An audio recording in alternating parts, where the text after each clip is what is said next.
બોટાદ નગરપાલિકા પર 40 કરોડથી વધુના પાણીના બિલનું ભારણ છે અને 40 કરોડથી વધુના પાણીના બિલ સામે પાલિકાની 31 કરોડ રૂપિયાની વેરાની વસૂલાત બાકી છે. તો વિવિધ ગ્રાન્ટમાંથી પાલિકાએ 58 લાખથી વધુ રૂપિયાની ચૂકવણી કરી દીધી છે.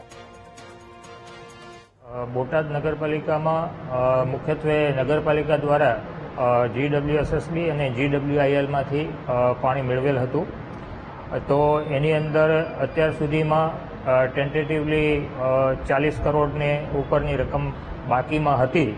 બોટાદ નગરપાલિકા દ્વારા એનું નાણાકીય વર્ષ હમણાં એપ્રિલ માસમાં શરૂ થયેલું છે અને વચ્ચે એકાદ માસ જેટલો ચૂંટણીની પ્રક્રિયા ચાલુ હતી, પરંતુ ત્યાર પછી બિલોની વહેંચણીની પ્રક્રિયા સઘન બનાવેલી છે અને મોટા બાકીદારોને અત્યારે હાલ નોટિસ આપવાની પ્રક્રિયા પણ ચાલુ છે અને જૂના બાકીદારોની સામે પાણી અને ગટર કનેક્શન કાપવા જેવા કડકાઈના પગલાં ભરી અને બાકીદારોના બોર્ડ પણ જાહેરમાં આપણે પ્રસિદ્ધ કરેલા છે.